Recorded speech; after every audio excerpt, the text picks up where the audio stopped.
Saludos camaradas, ¿cómo van llevando esa batalla final?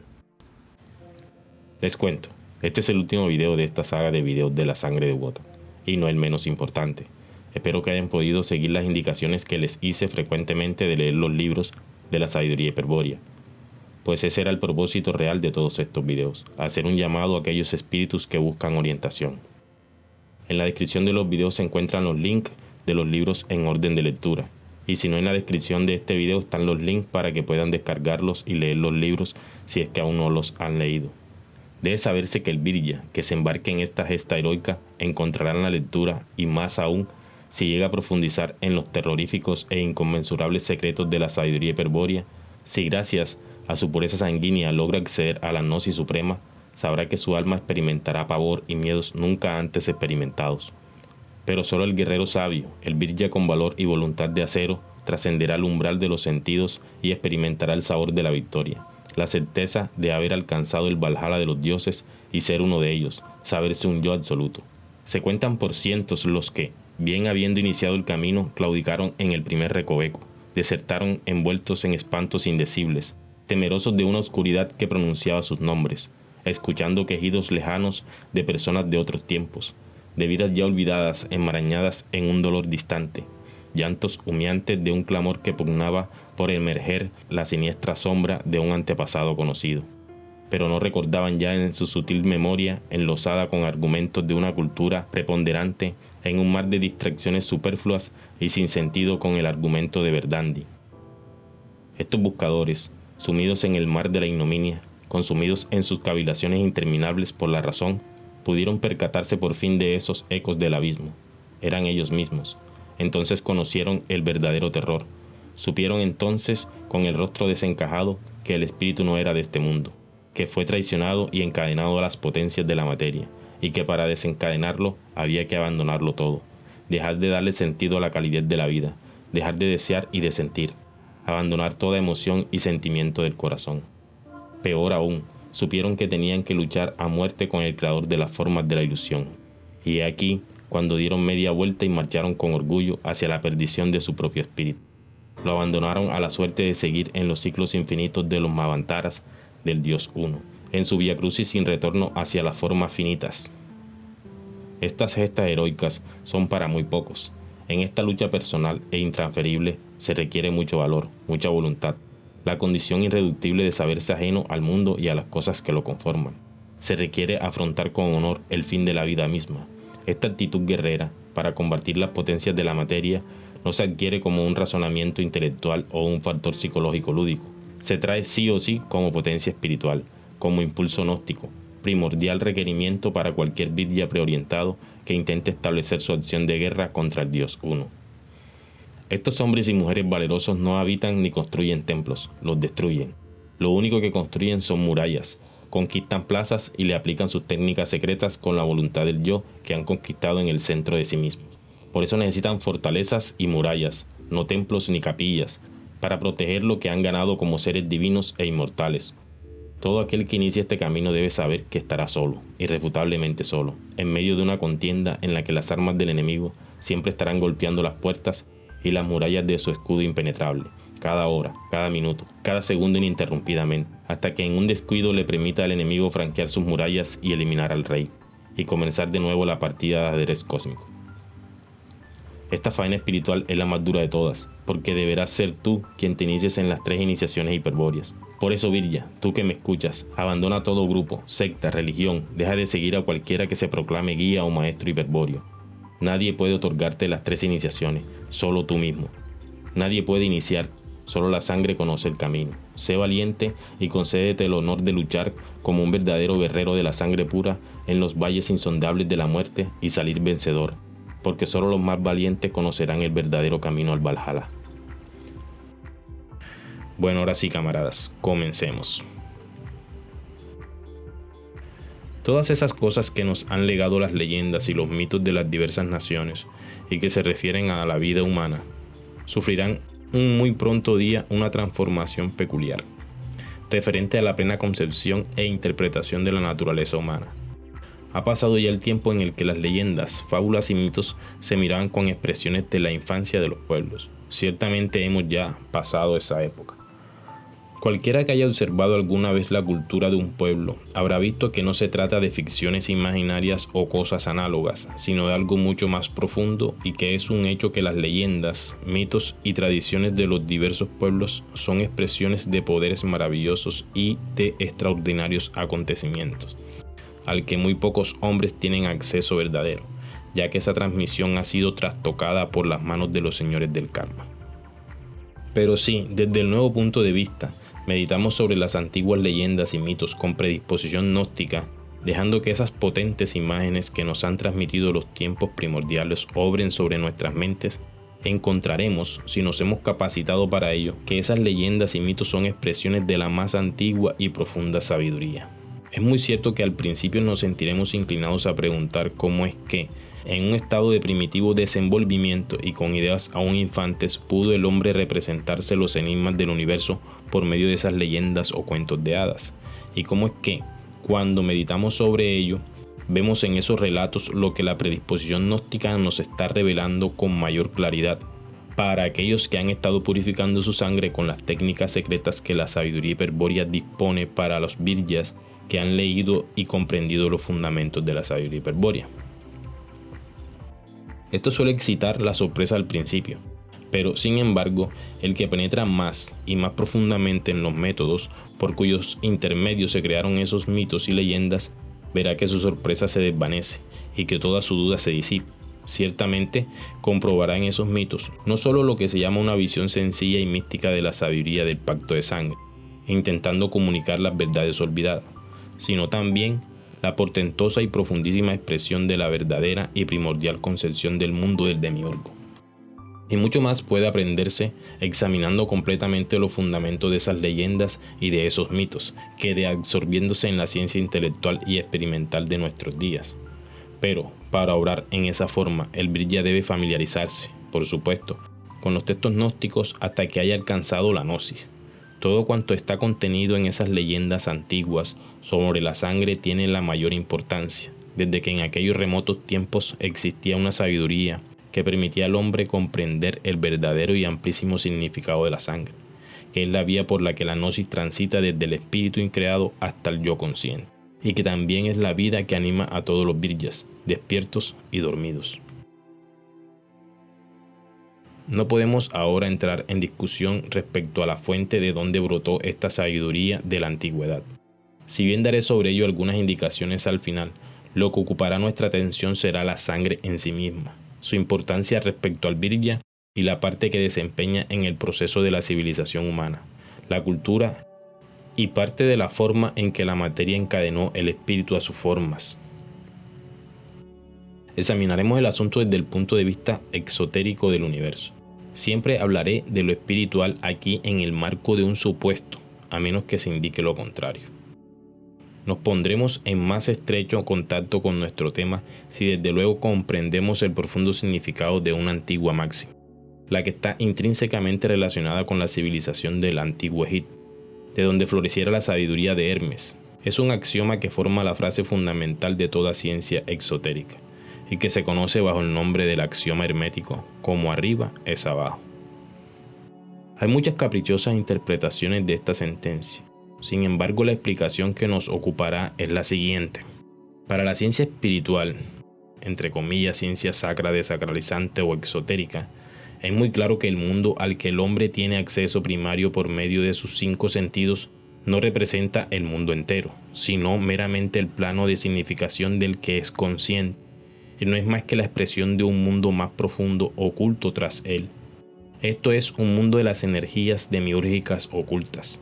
Ahora bien, este mundo supuestamente espiritual se denomina, de acuerdo con el axioma hermético, el mundo superior, el mundo de arriba, y el mundo de los sentidos que se despliega en torno nuestro, la existencia que conocemos por intermedio de nuestros sentidos y la que estudiamos mediante nuestra inteligencia, es el mundo inferior, el mundo de abajo, la expresión de aquel mundo superior y espiritual, entre comillas. De esta suerte, el ocultista, el brihya dormido, que contempla el mundo de los sentidos, no ve en él nada final, sino más bien una especie de fisonomía, que reconoce como expresión de un mundo anímico y espiritual, de la misma manera que cuando miramos el aspecto externo de un hombre, No nos detenemos en la forma del rostro o de sus gestos, dedicando toda nuestra atención a ellos, sino que pasamos por encima de esos detalles para llegar al elemento espiritual que en ellos se expresa. Lo que todos hacen instintivamente cuando se encuentran frente a cualquier ser que posea un alma es lo que el Pasú, Golem o Virya perdido hace respecto al mundo entero. Y como arriba es abajo, cuando este axioma se refiere al hombre se explica así. Todo impulso que anima a su alma está expresado en su rostro. Un rostro grosero y chocante es la expresión de un alma grosera. Una sonrisa nos habla de una alegría interna, una lágrima de un alma dolorida. Apliquemos aquí el axioma hermético a la pregunta: ¿qué es lo que en verdad constituye la sabiduría? Según la ciencia sacra, ciencia álmica, ha sostenido siempre que la sabiduría humana tiene algo que ver con la experiencia, y especialmente con las experiencias penosas. Todo aquel que se debate en los brazos del dolor manifiesta en ese sufrimiento una falta de armonía interna, y todo aquel que se sobrepone al sufrimiento y al dolor lleva en sí sus frutos y siempre afirmará que, mediante esos sufrimientos, ha adquirido cierta sabiduría. Las alegrías y los placeres de la vida, todo cuanto la vida puede ofrecerme en satisfacciones, todas esas cosas las recibiré agradecido, pero sin embargo, más me disgustaría olvidar mis dolores y sufrimientos pasados que verme privado de esos agradables dones de la vida, porque a mis dolores y sufrimientos es a quien debo mi sabiduría. Y de esta manera es como la ciencia oculta de la fraternidad blanca de Shambhala ha reconocido que la sabiduría es lo que podría llamarse sufrimiento cristalizado, dolor que ha sido conquistado y que por consiguiente se ha transmutado en su opuesto. Es muy interesante remarcar que las investigaciones modernas más materialistas han llegado por último exactamente a la misma conclusión. En el libro sobre la mímica del pensamiento de un estudiante de la naturaleza humana, el autor trata de demostrar cómo la vida interna del hombre, sus maneras de pensar, etc., se imprimen o expresan en su fisonomía. Este estudiante de la naturaleza humana llama la atención sobre el hecho de que siempre hay algo en la expresión del rostro de los pensadores que es muy sugestivo y que uno podría describir como dolor absorbido. Vemos pues que este principio está sostenido también hasta por los más materialistas de nuestros días, siendo la más brillante conformación del axioma de la ciencia oculta de Jung. Poco a poco penetrarán más profundamente en él y gradualmente encuentran, punto por punto, que la sabiduría antigua de Shambhala reaparecerá en la ciencia de los tiempos modernos, en contrapunto con la sabiduría hiperbórea. Todas las cosas que nos rodean en este mundo, la base mineral, la cubierta vegetal y el mundo animal, deben ser considerados como la expresión fisonómica o el abajo de un arriba o espíritu que se oculta tras ella. Desde el punto de vista oculto, las cosas que tenemos presentes en el mundo sensorial, o sea, de lo fenoménico, y las superestructuras culturales, porque no puede ser de otra, solo pueden comprenderse correctamente si nuestro conocimiento abarca también el arriba o arquetipo Manú.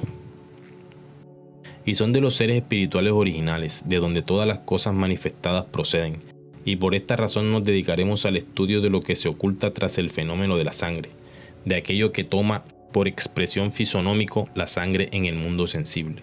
Cuando comprendan esta base exotérica de la sangre podrán comprender que el conocimiento de tales materias debe reaccionar completamente sobre el concepto mental de la vida y sus interjecciones dentro de la estructura cultural arquetípica.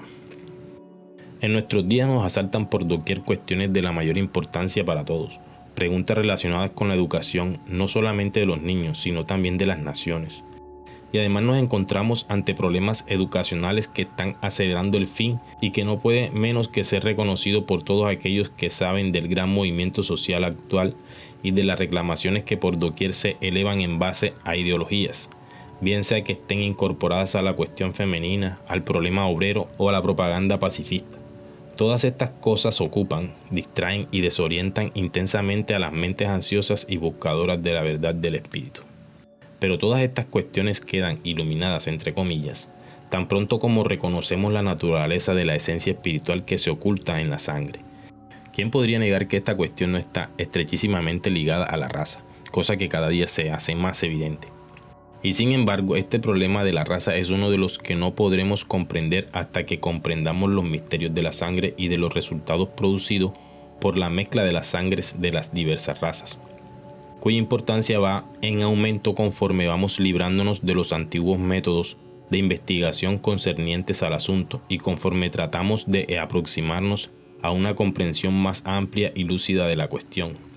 Este problema es el de la colonización, que empuja a las razas civilizadas a ponerse en contacto con los nativos o aborígenes. Esto es, ¿hasta qué punto son capaces de civilizarse los aborígenes? Asumiendo aquí el hecho de que el punto de vista de la cultura actual, que tales indígenas son salvajes o no culturizados por esta cultura, ¿cómo puede cualquier salvaje convertirse en un civilizado? ¿Y de qué manera se debe proceder con ellos? Vemos pues que tenemos que considerar no solamente los sentimientos que emanan de una vaga moralidad psicológica, sino que también nos encontramos frente a grandes, serios y vitales problemas surgidos del mero hecho de la misma existencia, que condujeron a todas las razas a la degradación de la sangre, gracias a la cultura de la civilización. Aquellos que no conocen las condiciones que gobiernan a los pueblos, bien sea que estén en un grado superior o inferior de evolución, o que el uno o el otro sea o no una materia determinada por su sangre, no pueden de ninguna manera conocer un método apropiado para introducir la cultura en una raza extraña.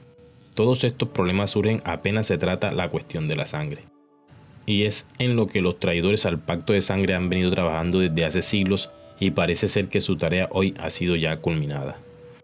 Lo que la sangre es en sí es presumible que todos lo sepan, por las enseñanzas corrientes de las ciencias naturales, y también sabrán que, en lo que toca al hombre y a los animales superiores, esta sangre es prácticamente el fluido vital.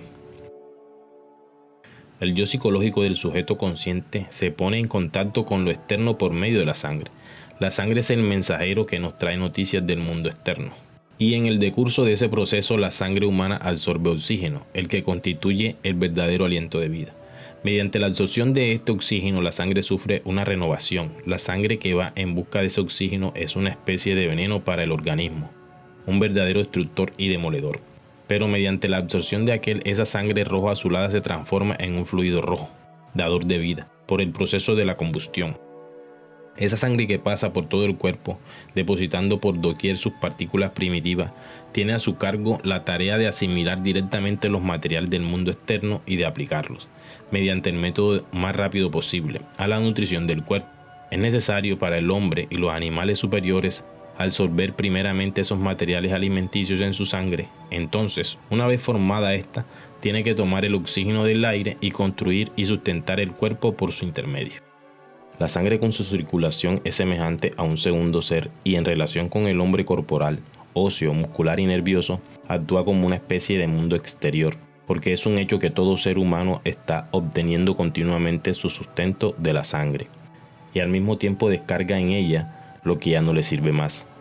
La sangre humana es, por consiguiente, un verdadero doble a quien se lleva constantemente consigo como inseparable compañero y del que el hombre obtiene nueva fuerza dándole en cambio todo lo que ya no le sirve.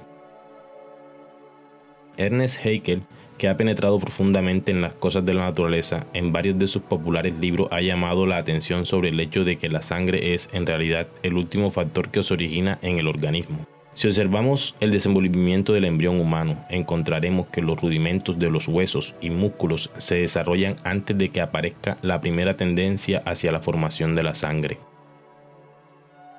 La producción de la sangre, con toda su sutilísima organización de complicados vasos sanguíneos, aparece muy tarde en el desenvolvimiento del embrión. Y de este acontecimiento natural se ha deducido correctamente que la producción de la sangre es lo último que se efectúa en la evolución del universo, y que otros poderes que en él están tienen que llegar hasta la cumbre de la sangre, por así decirlo, para que se pueda realizar en ese punto evolutivo lo que deberá hacerse internamente en el ser humano. Hasta que el embrión no haya repetido por sí mismo todas las etapas primitivas del crecimiento humano, alcanzando así la conducción en la que estaba el mundo antes de la formación de la sangre, no puede realizar ese acto que corona la evolución, la transmutación y entelequia de todo lo hecho, convirtiéndolo en ese fluido que se llama sangre. Si queremos conocer las misteriosas leyes del macrocosmos y microcosmos que se ocultan en la sangre, es necesario que nos familiaricemos un poco con algunos de los más elementales conceptos. Estos conceptos han sido ya emitidos en otras obras, y verás que estas ideas elementales son el arriba y que este arriba se expresa en las leyes que gobiernan la sangre, así como el resto de la vida, y también tienen una fisonomía. Los que ya conocen las leyes principales que rigen los fenómenos y la materia ampliamente descritas en el Kybalión, Espero que me disculpen los camaradas y permitan una nueva repetición de ellas, en beneficio de los que estudian esto por primera vez. Y además, esta repetición servirá para hacer más y más claras estas leyes para los primeros, al ver cómo se aplican en particular a casos nuevos y especiales.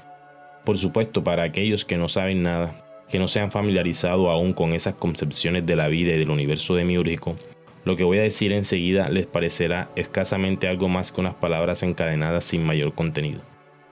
Pero la falta no está siempre en que no haya ideas encerradas en las palabras por el hecho de que nada sugieran a una persona.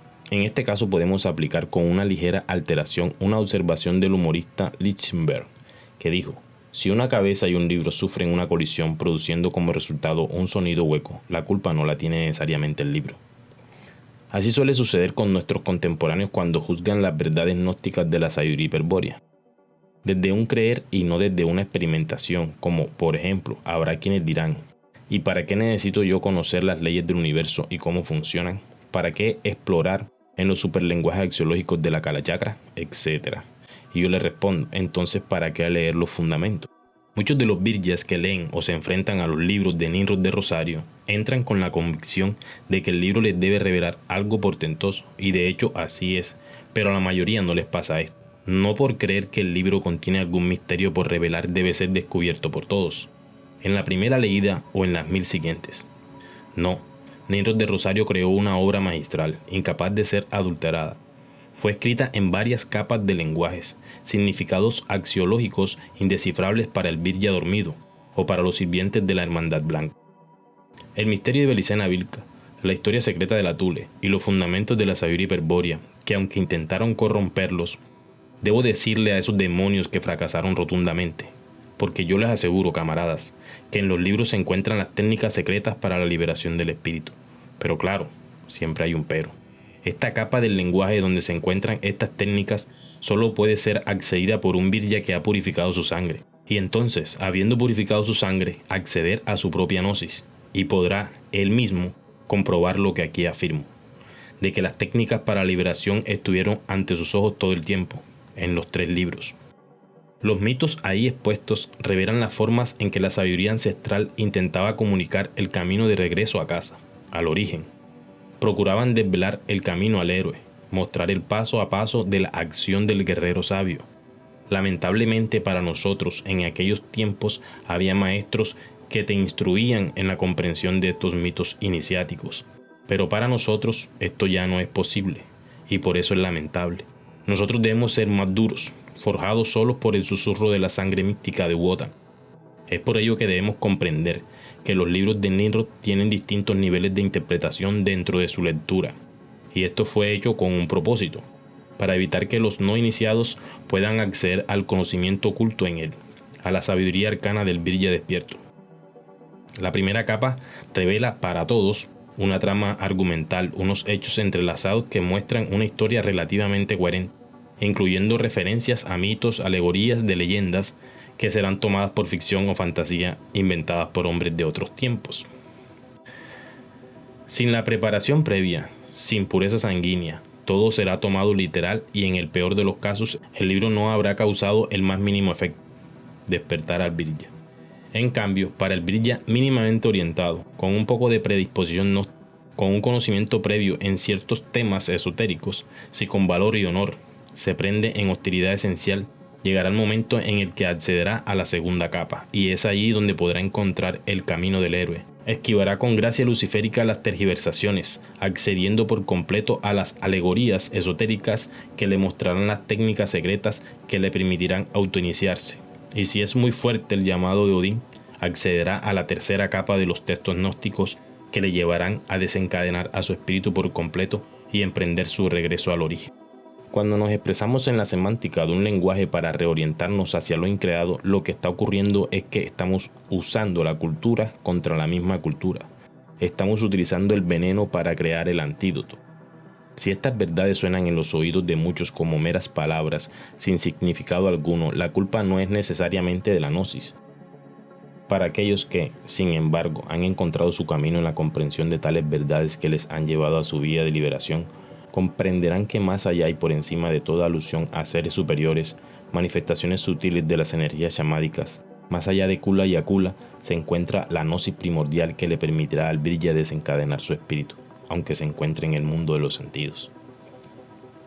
El hombre, en lo que a nuestros sentidos se revela en el mundo externo y en lo que a su forma concierne, no es sino una parte del ser humano completo, una tajada, una expresión incompleta propia de un plano de sentido, y que en realidad hay muchas otras partes tras el cuerpo físico, planos de significación convergentes y cercanos o distantemente oblicuos, que conforman a este mismo hombre sin que él tenga conciencia de ello.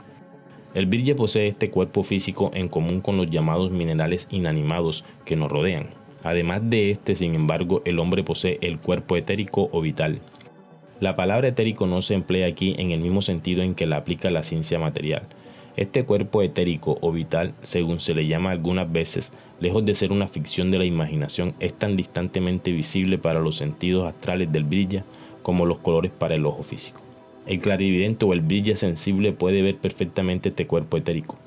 Es el principio que provoca la vida en la materia inorgánica, el que, arrancándola a la condición inanimada, la sumerge en el océano viviente. No se vaya a creer que este cuerpo es meramente algo que se añade a lo que carece de vida. Esto es precisamente lo que los científicos materialistas quieren hacer. Ellos son los que tratan de completar lo que ven con el microscopio inventando algo que llaman el principio vital. El Virya se encuentra en un estado de sublución actual y por esta razón, si se queda como está, no sabrá que posee un cuerpo etérico y por consiguiente podrá hablar en verdad de los límites del conocimiento y del ignorabimus. Pero si logra preorientarse y adquiere las facultades necesarias para acceder a la gnosis verdadera, no hablará más de limitaciones, porque de estas solo existen mientras el Virya no busca su propia autorreferencia u orientación hacia el origen. De manera que la segunda parte del Virya como creación del uno es el cuerpo etérico, que posee en común con el reino vegetal. La tercera parte es lo que se llama cuerpo astral, nombre muy significativo en relación con la configuración de los astros en el cielo, que se explicará más tarde. Los investigadores exotéricos que desean cambiarle el nombre no tienen la menor idea de lo que esa denominación significa. Al cuerpo astral le está asignada la tarea, en el Virya dormido y en el animal, de elevar su sustancia vital hasta el plano de la sensación, de manera que, en la sustancia vital, puedan moverse no solamente los fluidos, sino también pueda expresarse en ella lo que se conoce como el placer y dolor, alegría y tristeza. Y aquí tienen enseguida la diferencia esencial entre la planta y el animal, pero existen algunos estados de transición entre ambos. Una escuela naturista es de opinión que la sensación, en su sentido literal, es también patrimonio de los vegetales. Sin embargo, esto no es más que un juego de palabras porque es obvio que ciertas plantas tienen una organización tan posible que responden a determinadas cosas que se pongan en su contacto. Pero ese fenómeno no puede ser descrito como sensación. Para que pueda existir la sensación tiene que formarse una imagen, símbolo, ente invertido, arquetipo, matriz arquetípica dentro del ser, como reflejo de lo que produce la sensación y, por consiguiente, si ciertos vegetales responden a estímulos exteriores, eso no prueba que la planta conteste al estímulo por una sensación, esto es, por lo que experimenta internamente. Las experiencias internas tienen su sentido en el cuerpo astral. Vemos, pues, que lo que ha llegado al estado animal se compone de un cuerpo físico, de un cuerpo etérico o vital y de un cuerpo astral. No obstante, el Virya dormido está sobre el animal, pues posee algo distinto y los pensadores de todo tiempo saben en qué consiste esa superioridad. Ello se encuentra indicado en lo que Jean-Paul dice en su autobiografía. Cuenta que podía recordar muy bien el día en que se encontró por primera vez siendo un niño en el patio de la granja de sus padres y un pensamiento cruzó como un relámpago por su mente. Él era un ego, un ser capaz de decirse íntimamente a sí mismo yo, y cuenta que esto le hizo una profunda impresión. Todas las llamadas ciencias externas descuidan el punto más importante que se encierra aquí. Por consiguiente, será necesario que por unos instantes investiguemos y discutamos una argumentación muy sutil, pero que demuestra en qué punto se halla la cuestión. En todos los idiomas humanos existe una pequeña palabra que difiere totalmente de todas las demás. Cualquiera puede poner nombre a las cosas que nos rodean. Todos podemos llamar a una mesa, a una silla, silla. Pero hay una palabra, un nombre, que no se puede aplicar a nada, salvo a sí mismo. Y esta es la palabra yo, que apareció en el pasú gracias a la clave genética y lo convirtió en un Virya perdido. Este yo tiene que surgir de lo más íntimo del ser mismo. Es el nombre que solo el espíritu puede aplicarse a sí mismo. Cualquier otra persona es un usted para mí. Yo soy un usted para ella. Todas las religiones han reconocido este yo como expresión de ese principio de individualidad y autopercepción, por cuyo intermedio puede hablar el ser íntimo, la naturaleza divina. Aquí, pues, comienza aquello que nunca puede ser penetrado por los sentidos externos, lo que nunca puede ser nombrado desde el exterior de su real significado, pues debe surgir de lo más íntimo y profundo del ser. Aquí empieza el monólogo, el soliloquio del alma, extensión y producto de un impulso volitivo de un yo desorientado del espíritu, cegado y perdido por el velo siniestro que el alma cierne sobre él para engañarlo y hacerse pasar por él. Y es así que el propósito del alma es hacer el camino tan intrincado que le permita prepararlo para el encadenamiento total y definitivo del espíritu al alma humana. En las religiones de las primitivas civilizaciones, entre los antiguos hebreos por ejemplo, este nombre se conocía como el indecible nombre de Dios, y cualquier otra interpretación que la filología moderna pueda elegir será inexacta, porque se encontrará que el nombre judío de Dios no tiene otro significado que el expresado, en nuestras palabras, yo. Un estremecimiento pasaba por los que se encontraban congregados en el templo cuando los iniciados pronunciaban el nombre de Dios desconocido, cuando confusamente percibían lo que se entiende por esas palabras que reverberaban en todo el templo. Yo soy el que soy, y solo él podía expresarlo porque era un espíritu del origen. En estas palabras está expresado el cuarto principio de la naturaleza humana, cuyo principio solo lo posee el Virya, de los seres que están sobre la tierra, y este yo, a su vez, encierra y desarrolla dentro de sí mismo los gérmenes de estados superiores de humanidad, siendo este yo un reflejo del yo verdadero, arrastrado a una entelequia demiúrgica a través del engaño. La sabiduría hiperbórea nos aclara esto, en palabras del pontífice hiperbóreo Nimrod del Rosario. Abro comillas. La clave genética, la herencia del origen, transforma al Pasú en Virya. La mejor manera de aclarar este hecho es preguntar si existe alguna diferencia evidente que demuestre tal transformación. O sea, ¿cuál es el efecto de la clave genética en el Virya, el primero y permanente, que lo convierte en un ser diferente del Pasú? Respuesta: la aparición del yo. En efecto, en el Pasú lo más parecido al yo es el sujeto consciente, el cual jamás dice yo soy, ni aun cuando anima a un ente autónomo.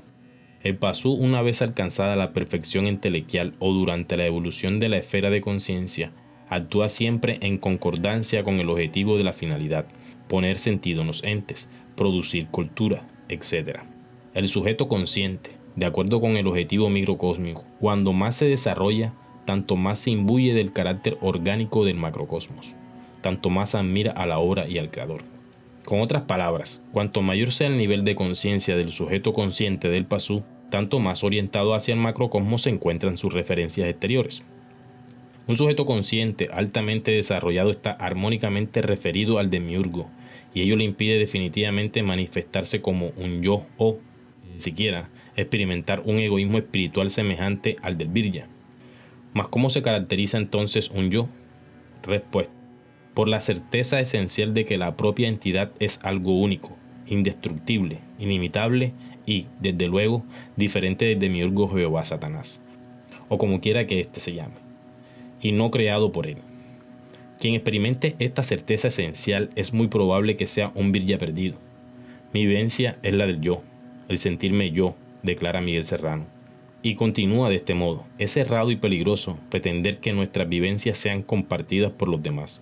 Una cosa se podría tomar por simple, la vivencia del yo, de sentirse yo, podría parecernos natural y bien generalizada. Sin embargo, cada vez que he consultado a otros si ellos se sienten yo, exclusivamente yo, en medio del universo, no he tenido éxito en traspasar esa aguda vivencia, encontrándome como frente a un muro impenetrable, y en el rostro de los consultados casi siempre una expresión de sorpresa, de desconcierto. Extrañamente ellos no habían tenido esa vivencia, ese no era su diapasón. La sensación del yo es un signo que señala al Virya despierto, al extremo que he llegado a pensar que, en el mundo, únicamente yo me siento yo. Pero, si el yo es algo diferente del sujeto consciente, si surge en el Pasú por causa de la clave genética y es la evidencia de su transformación en Virya, ¿qué es entonces el yo? Respuesta: en todo Virya, el yo es la manifestación del espíritu encadenado.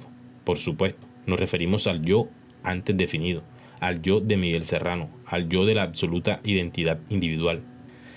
Cierro comillas y hasta aquí anexo la cita de los fundamentos. Prosigo.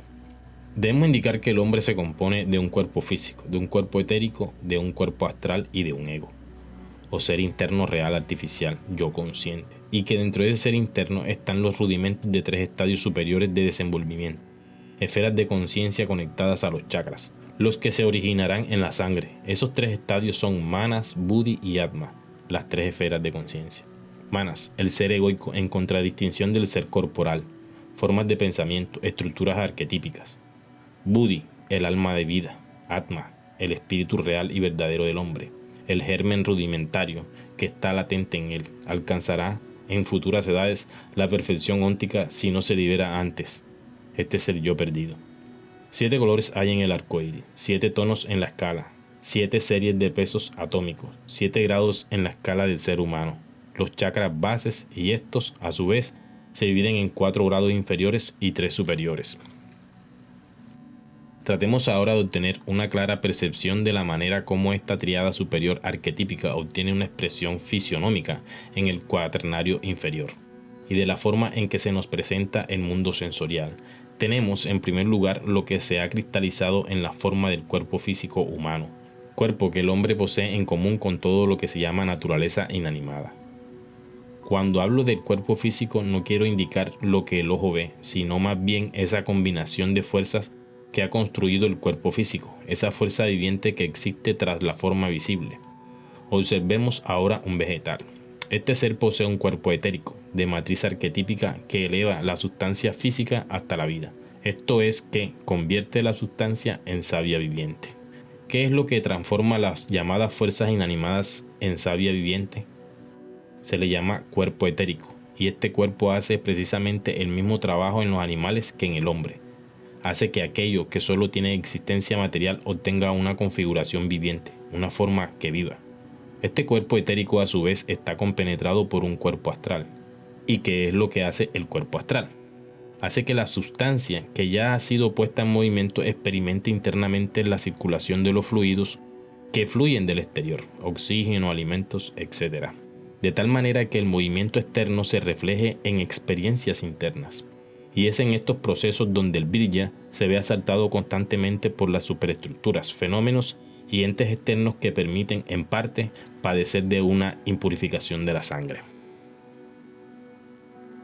Hemos pues llegado al punto en el que podemos comprender al animal hombre en lo que concierne al lugar que ocupa en el reino animal. Todas las sustancias de que está compuesto el hombre, tales como oxígeno, nitrógeno, hidrógeno, sulfuro, fósforo, etc., se encuentran también en la naturaleza inanimada. Si eso que el cuerpo etérico ha transformado en sustancia viviente debe tener experiencias internas y debe crear reflexiones internas de lo que tiene lugar externamente, entonces el cuerpo etérico debe estar compenetrado por lo que se conoce como cuerpo astral, porque es el cuerpo astral el que genera la sensación. Pero en este estadio el cuerpo astral solo produce la sensación de una forma particular gracias a las estructuras arquetípicas. El cuerpo etérico transmuta las sustancias inorgánicas en fluidos vitales y el cuerpo astral a su vez transforma las sustancias vitales en sustancias sencientes. Pero, y es conveniente tomar nota de esto, ¿qué es lo que puede sentir un ser dotado de solo esos 3 cuerpos? Se sentirá únicamente a sí mismo, su propio proceso vital, llevará una vida que está confinada en sí mismo, su supervivencia autónoma. Ahora bien, este es un hecho interesantísimo y de inmensa importancia que no se debe olvidar. Si consideramos a uno de los animales inferiores, ¿qué es lo que ha realizado? Ha transformado la sustancia inanimada en sustancia viviente, y la sustancia sensible solo puede incorporarse en cualquier caso donde existan por lo menos los rudimentos de lo que, en un estado posterior, se presenta como sistema nervioso desarrollado, estructura arquetípica. El hombre ha perdido el poder de percibir las primordiales y ahora oscuras imágenes del mundo externo, pero por otra parte está ahora consciente de su vida interna arquetípica que le permite experimentar el yo consciente de un nuevo mundo de imágenes en las que, es cierto, solamente se refleja una pequeña porción del mundo exterior, pero de una manera más clara y más entelequial que antes. O sea, los siddhas traidores a lo largo de las eras y su intervención divina han podido perfeccionar el modelo primordial del Vasu, permitiéndole hasta la fecha mediante sus técnicas secretas mejorar el modelo de la estructura arquetípica para potenciar, gracias a la participación del espíritu, el encadenamiento del mismo. Y juntamente con esta transformación tiene lugar otro cambio en superiores planos de desenvolvimiento. La transformación empieza así extendiéndose del cuerpo astral al cuerpo etérico, así como el cuerpo etérico, en el proceso de su transformación, desarrolla al cuerpo astral, en la misma forma en que el sistema simpático se añade al sistema cerebroespinal. Así también aquel, después de percibir la circulación inferior de los fluidos, crece y se libera del cuerpo etérico, transmutando esos fluidos inferiores y convirtiéndolos en lo que conocemos por sangre. Aquí tenemos la síntesis de cómo a través de la sangre, el yo consciente fagocitado de trascendencia demiúrgica contamina y captura la potencia volitiva del yo perdido en un mar de superestructuras macro y microcósmicas. El bit ya perdido, contaminado de tiempo trascendente e inmanente, es un capturador por medio de las potencias de la materia de la potencia volitiva del espíritu. Recordemos que la potencia volitiva del espíritu es su atención. La sangre es, por consiguiente, la expresión del cuerpo etérico individualizado, así como el sistema cerebroespinal es la expresión del cuerpo astral individualizado. Y esta individualización es lo que produce el ego o yo del sujeto consciente volitivo, no confundirse con el yo del espíritu desorientado. Pero como es arriba, es abajo y no a la inversa. Por lo tanto, todos estos procesos volitivos de los sistemas materiales que conforman el cuerpo humano son la expresión inequívoca de procesos macrocósmicos integrados en el microcosmo, por lo que podríamos deducir que las síntesis logradas de la materia grosera de los planos materiales intervienen intrínsecamente con el desenvolvimiento de las proyecciones arquetípicas más cercanas a la entelequia del Manú alma universal. ¿Qué quiero decir con esto? Que estos procesos biológicos internos que se desarrollan en la sangre interfieren directamente con el poder tomar conciencia del yo perdido, ya que la vía de comunicación, como un cable de telecomunicación, está usando toda la banda subiendo datos y no permite descargarlos. Habiendo pues considerado al hombre en su evolución, encontramos una cadena que se compone de 5 eslabones que afectan al cuerpo físico, el cuerpo etérico y el cuerpo astral, siendo dichos eslabones los siguientes. Primero, las fuerzas neutras, inorgánicas, físicas. Segundo, los fluidos vitales que también se encuentran en los vegetales. Tercero, el sistema nervioso inferior o simpático. Cuarto, el cuerpo astral superior que se ha desarrollado del inferior y que encuentra su expresión en el sistema cerebroespinal. Quinto, el principio individualizador del cuerpo etérico. Así como estos dos últimos principios han sido individualizados, así también el primer principio a través del cual entra la materia inanimada en el cuerpo humano, sirviendo para sustentarlo, también se individualiza. Pero en nuestra humanidad actual encontramos solamente los primeros rudimentos de esta transformación. Ya hemos visto cómo las sustancias externas e informes entran en el cuerpo humano y cómo el cuerpo etérico convierte esos materiales en formas vivientes, prisión externa del yo prisionero. Hemos visto también que el cuerpo astral modela las imágenes del mundo externo y que estas reflexiones del exterior se resuelven en experiencias internas, en las memorias arquetípicas de la estructura cultural, y que esta vida interna se reproduce entonces en imágenes del mundo exterior, por medio de la razón en el segundo movimiento de la determinación ontológica. Ahora bien, cuando esta metamorfosis se extiende al cuerpo etérico, se forma la sangre. Los vasos sanguíneos, así como el corazón, son la expresión del cuerpo etérico transformado, y en la misma forma la médula espinal y el cerebro expresan al cuerpo astral transformado. Y de la misma manera como por medio del cerebro se experimenta internamente el mundo externo, primer y segundo movimiento de la razón, así también por medio de la sangre este mundo interno se transforma en expresiones externas del cuerpo del hombre. Es necesario hablar por medio de símiles, con el objeto de describir este complicado proceso que estamos considerando ahora.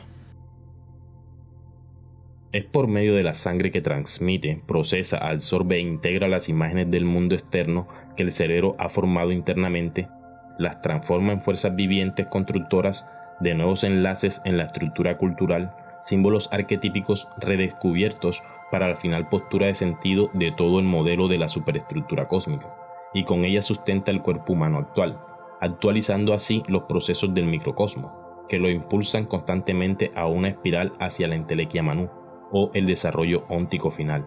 La tragedia del espíritu es esta prisión material de la cual no es consciente. La sangre es, por consiguiente, el material que construye el cuerpo del hombre. Ante nosotros tenemos el proceso mediante el cual la sangre extrae de su alrededor macrocósmico las más diversas sustancias demiúrgicas que es posible obtener, o sea el oxígeno, el que renueva la sangre y la provee de nueva vida. Y de esta manera la sangre se ve obligada a abrirse al mundo externo, exponiendo y fagocitando así la voluntad del yo perdido a un universo de sensaciones que capturan su atención. Hemos pues seguido el sendero del mundo exterior al interior y viceversa, del mundo interno al externo. Dos cosas son posibles ahora. Vemos que la sangre se origina cuando el hombre encara el mundo externo como ser independiente, con su yo anímico consciente, cuando, aparte de las percepciones a las que el mundo externo ha dado lugar, él a su vez produce diferentes formas e imágenes por su propia cuenta, voluntad de la conciencia hipostática, haciéndose así creador o creando la posibilidad de que el ego psicológico a la que la voluntad individual venga a ser en su vida. Un ser en quien este proceso no haya tenido lugar todavía no podrá decir yo, o sea, un paso puro. En la sangre reside el principio para el desarrollo del ego, y este ego del yo hipostático solo lo poseen los viryas. El yo solo puede expresarse cuando el ser es capaz de formar dentro de sí mismo imágenes que ha obtenido del mundo externo, porque es un yo suma de todo ente y cultura externa, un ser referente que se forma con la suma de datos del mundo y sobre reflexiones acumuladas de sí mismo. Un yo tiene que ser capaz de tomar al mundo externo en sí mismo y reproducirlo internamente, y es en esto que la voluntad del yo anímico se antepone a la voluntad del yo perdido por la fagocitación axiológica y el magnetismo cultural, y esta voluntad del yo perdido es la cárcel en la alegoría del yo prisionero. Si el hombre solo estuviera dotado de un cerebro sin la memoria arquetípica y no pudiera reproducir las imágenes del mundo externo internamente y experimentarlas en sí reflexivamente, solo podría decir: el mundo externo está en mí reflejado como en un espejo. Sin embargo, si puede construir una nueva forma para esta reflexión del mundo exterior, es un yo referente, una criatura que solo posee un sistema nervioso simpático, solo refleja el mundo que lo rodea, no percibe ese mundo exterior como ella misma, con su vida interna, el pasú original. El ser que posee una estructura arquetípica percibe la reflexión como su propia vida interna. Cuando el ser posee sangre anímica astral, experimenta su vida interna como su propia forma. O sea, se identifica a sí mismo reflexionando a los otros entes. Mediante la sangre, ayudada por el oxígeno del mundo exterior, el cuerpo individual se forma de acuerdo con las imágenes de la vida interna. Esta formación se expresa como percepción del yo, que no son más que las matrices arquetípicas emergentes de la esfera de sombra, desde los planos arquetípicos conducentes por los vórtices de energía internos que terminan formando los diferentes órganos y parte del cuerpo humano. Y asimismo, con la extensión del tiempo trascendente en el plano real, se crea la experiencia de vida individual del virya perdido. Pero ahora vamos a ver que el ego se dirige en dos direcciones, y la sangre expresa esta facultad exteriormente. La visión del ego está dirigida hacia adentro, primer movimiento. Su voluntad se dirige hacia afuera, segundo movimiento. Las fuerzas de la sangre se dirigen hacia adentro, forman al hombre interno y de nuevo vuelven hacia afuera en un movimiento biunívoco hacia el oxígeno del mundo exterior. Debido a esto, el hombre se hunde en la inconsciencia cuando duerme. Se sumerge en aquello que su conciencia puede experimentar en la sangre, en la esfera de sombra. Cuando, no obstante, abre nuevamente los ojos al mundo externo, su sangre añade a sus fuerzas constructoras las imágenes producidas por el cerebro y los sentidos. De esta manera, la sangre permanece en el medio, por decirlo así, entre el mundo interno de imágenes y el mundo externo de formas vivientes. Este fenómeno queda aclarado cuando estudiamos dos fenómenos: la ascendencia, relación entre seres conscientes, y la experiencia en el mundo de acontecimientos externos. La ascendencia o descendencia nos coloca donde estamos, de acuerdo con la ley de las relaciones sanguíneas. Una persona nace de una raza, de una tribu, de una línea de antecesores, y lo que estos antecesores le han transmitido está expresado en su sangre. En la sangre está almacenado, por así decirlo, todo lo que el pasado material ha edificado en el hombre, y en la sangre se están formando también todas las cosas que se preparan para el futuro. Por lo tanto, cuando el virya dormido suprime temporalmente su conciencia superior, la del yo consciente, cuando está sumido en hipnosis o en un estado sonambúlico, o cuando es atávicamente clarovidente, no estoy aquí hablando de una exploración voluntaria de un virya despierto con el yo aislado. y desciende a una conciencia inmediatamente profunda, a la esfera de sombra en la que se tiene el conocimiento ensoñativo de las grandes leyes cósmicas, pero no obstante las percibe más claramente que en los más vividos sueños del sueño ordinario. En tales ocasiones la actividad cerebral es nula, y durante los estados del más profundo sonambulismo esta actividad queda también anulada en la médula espinal. El virya dormido experimenta las actividades de su sistema nervioso simpático, es decir, que en forma oscura y en un tanto vaga siente la vida del cosmos entero.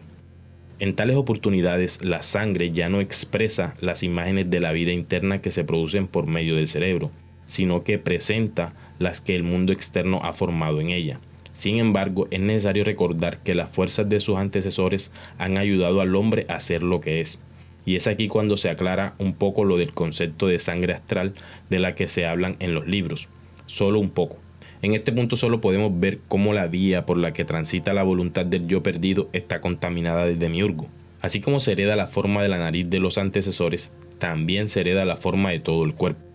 En esos casos en los que se suprime la conciencia de los sentidos, se heredan las imágenes del mundo externo, es decir, que sus ascendientes están activos en su sangre, y en esas ocasiones se toma parte confusa y vagamente en sus vidas remotas.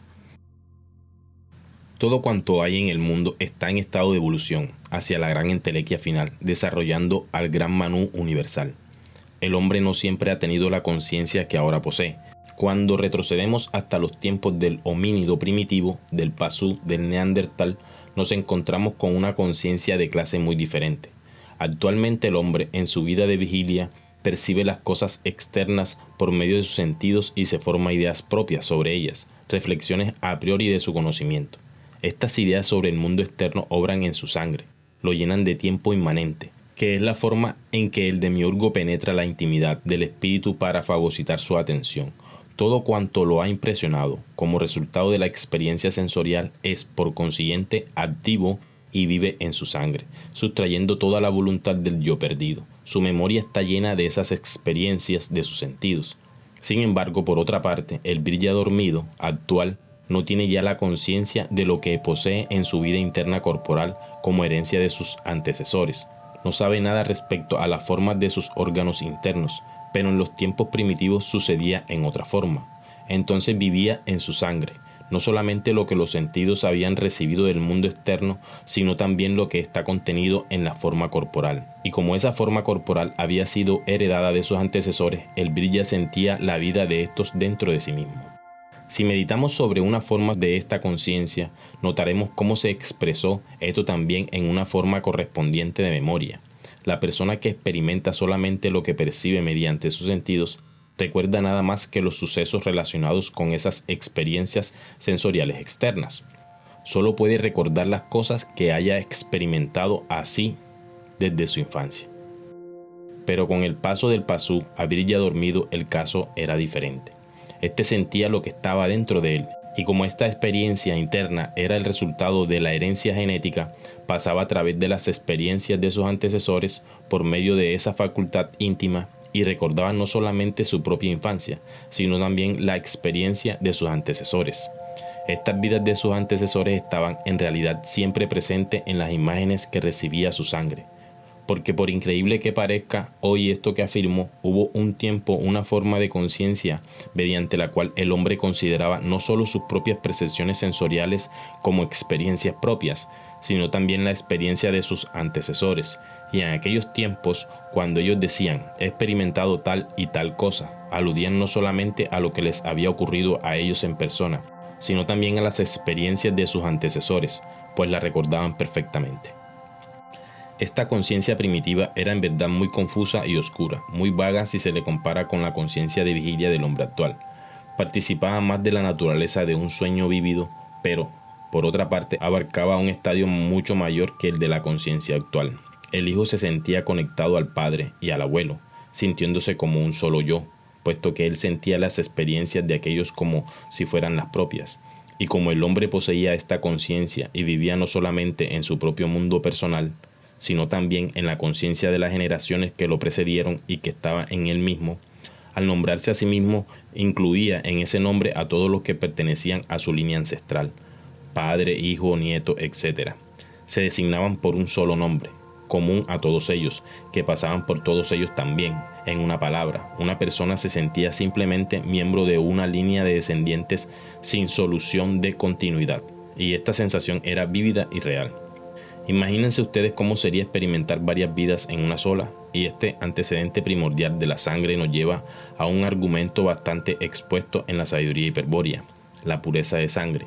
Pero la pureza de sangre a la que hace referencia la sabiduría hiperbórea nada tiene que ver con todo lo expuesto en este tema. Eso es otra cosa que no expondré aquí. Solo diré que gracias a este incidente sanguíneo primordial, los hiperbóreos de los primeros días lograban transmitir a sus descendientes el conocimiento para acceder a la gnosis eterna y regresar al origen. Y era por ello que se les pedía mantener la raza y la sangre pura, lejos del pacto cultural. Investigaremos ahora cómo se transformó esa forma de conciencia primigenia. Se produjo mediante una causa muy conocida por todos los que ya han leído los textos gnósticos, el pacto cultural. Si retrocedemos hacia el pasado, encontraremos que hay un momento particular que permanece fuera de la historia de cada nación. Es el momento en el que un pueblo entra en una nueva fase de civilización, nueva culturización, un pacto secreto que se estaba gestando en las entrañas del mundo. Ese momento en que deja de tener sus antiguas tradiciones, cuando cesa de poseer su antigua sabiduría, cuya sabiduría le fuera transmitida a través de las sucesivas generaciones por medio de la sangre. La nación posee ahora, sin embargo, conciencia de ella, y ésta se expresa en sus leyendas y mitos. En los tiempos anteriores al hundimiento de la Atlántida, las tribus se mantenían alejadas unas de otras, y los miembros individuales de la familia se casaban entre sí. Se ha demostrado que esto ha sido así en todas las razas y con todos los pueblos, y el momento en el que se rompió ese principio fue de la mayor importancia para la Gran Hermandad Blanca, la sinarquía de Shambhala, y el mayor desastre para la reorientación estratégica del espíritu que perdía su antigua sabiduría. Cuando comenzó a introducirse sangre extraña y cuando las relaciones matrimoniales entre miembros de la misma familia fueron sustituidas por casamientos con extranjeros, dando lugar así a la exogamia. La endogamia preserva a la sangre de la generación, permite que sea la misma sangre la que fluya en todos los miembros de la misma familia, durante generaciones enteras. La exogamia inocula nueva sangre en el hombre, y este rompimiento del principio de la tribu, esta mezcla de sangre que, más o menos pronto, tiene lugar en todos los pueblos, significa el nacimiento del intelecto y el olvido sistemático y corrosivo de la gnosis primordial. El punto importante es que en los tiempos antiguos había una vaga clarovidencia de donde han brotado los mitos y las leyendas. Esta clarovidencia podría existir entre las personas de la misma sangre, así como nuestra conciencia actual es el producto de la mezcla de sangres. El conocimiento del intelecto, de la razón, fue simultáneo con el advenimiento de la exogamia. Por sorprendente que ello pueda parecer, es, sin embargo, cierto. Es un hecho que se sustanciará más y más por medio de la investigación externa. Pero esta mezcla de sangre que se produce mediante la exogamia es también la causa de la muerte de la clarovidencia que se poseía en los primitivos días, para que la humanidad pudiera evolucionar y llegar a un grado superior de desenvolvimiento. Y así como el Virya que lee los textos gnósticos y logra acceder a la gnosis primordial purificando su sangre, logra recuperar esta clarovidencia y la transmuta en una nueva arma contra el enemigo. Actualmente, todo cuanto rodea al Virya está impreso en su sangre, y de ahí que los fenómenos externos modele al Virya internamente de acuerdo con el mundo externo. En el caso de los primeros Viryas, era la gnosis del espíritu la que se expresaba más plenamente en la sangre. En esos inicios de los tiempos de la tradición blanca se heredaba el recuerdo de las experiencias ancestrales, y junto con ellas las buenas y las malas tendencias. En la sangre de los descendientes se encontraban las huellas de las tendencias de los antecesores. Ahora bien, cuando la sangre comenzó a mezclarse por medio de la exogamia, esa estrecha relación con los antecesores se fue cortando y el Virya comenzó a vivir una vida propia. Se desligó de los ancestros y comenzó una etapa oscura y personal, descubrir quién era. Comenzó a regular sus tendencias morales de acuerdo con lo que experimentaba en su propia vida personal, porque ya había olvidado las que les habían heredado sus antepasados. Comenzó de cero, por decirlo de alguna forma, de manera pues que en la sangre sin mezcla se expresa el poder de la vida ancestral, y en la sangre mezclada la experiencia personal, que tiene que construir basado en la cultura y en el entorno donde nazca. Un yo desorientado, yo consciente, que no sabe quién es, ni de dónde viene, ni qué hace aquí, el triunfo una vez más del pacto cultural. Los mitos y las leyendas nos hablan de estas cosas y dicen: lo que tiene poder sobre tu sangre tiene poder sobre ti. Este poder tradicional cesó cuando no pudo obrar más sobre la sangre, porque la última capacidad para responder a dicho poder se extinguió con la admisión de sangre extranjera. Esta afirmación es absolutamente exacta. Cualquiera que sea el poder que desee obtener dominio sobre el Virya debe obrar sobre él de tal manera que su acción se exprese en su sangre. Por consiguiente, si un poder maligno quisiera influenciar a un Virya, tendría que empezar por influenciar su sangre, porque cualquiera que domine la sangre domina al Virya dormido o al ego del animal hombre. Cuando dos agrupaciones de hombres se ponen en contacto, como sucede en la colonización, entonces los que están orientados por el pacto cultural pueden predecir si una forma extraña de civilización podrá ser asimilada por los otros.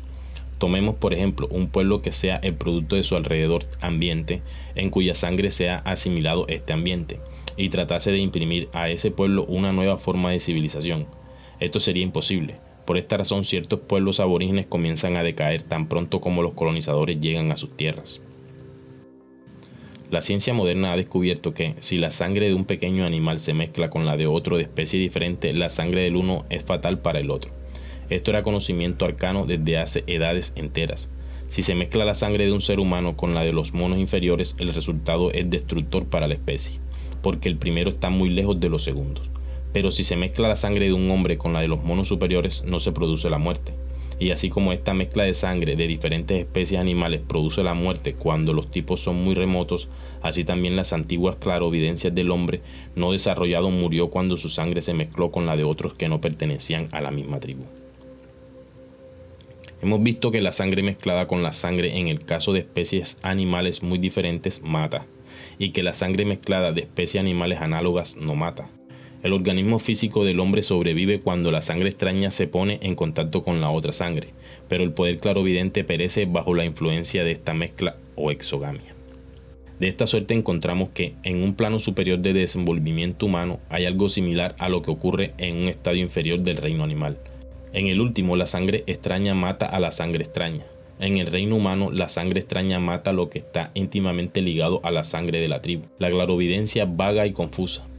Nuestra conciencia de vigilia corriente es por consiguiente el resultado de un proceso destructivo. En el decurso de la evolución, la vida mental interior producida por la endogamia ha quedado destruida. La exogamia ha dado nacimiento al intelecto para permitir un mayor encadenamiento, más desorientación en el laberinto de Maya. Aquello que puede vivir en la sangre del hombre es lo que vive en su ego psicológico, resultado del yo consciente, así como el cuerpo etérico es la expresión de los fluidos vitales y sus sistemas, y el cuerpo astral del sistema nervioso. Así también la sangre es la expresión del yo o ego psicológico del virya dormido. El principio físico, el cuerpo etérico y el astral son el arriba. El cuerpo físico, el sistema vital y el sistema nervioso son el abajo. Esto tiene que recordarse cuidadosamente si hay que avanzar algo en la vía práctica de la reorientación estratégica. Por ejemplo, la individualidad de un pueblo puede ser destruida si, al colonizarlo, se exige de su sangre más de lo que puede dar de sí, porque en la sangre es donde se expresa el ego. Toda la vida intelectual de hoy en día es el producto de la mezcla de sangres, y el tiempo no está muy lejos en que el hombre comenzará a estudiar la influencia que aquella tuvo sobre la vida humana, y entonces se podrá proceder paulatinamente por la historia de la humanidad, cuando las investigaciones partan de nuevo desde este punto de vista. Bueno, lleguemos a algunas conclusiones para terminar este video. La sangre astral es entonces el vehículo, puente, vía energética demiúrgico por el que transita la voluntad perdida del espíritu encadenado. Es por ello que entre más anexado estés a las manifestaciones del universo del uno, el espíritu permanecerá encadenado sin posibilidad de regresar al origen. Es en la medida en que empezamos desde el microcosmos a limpiar la sangre, en que este acto volitivo se verá manifestado también en la sangre astral. La vía por donde podemos alcanzar el bril estará entonces despejada y se nos hará más fácil acceder a la gnosis verdadera.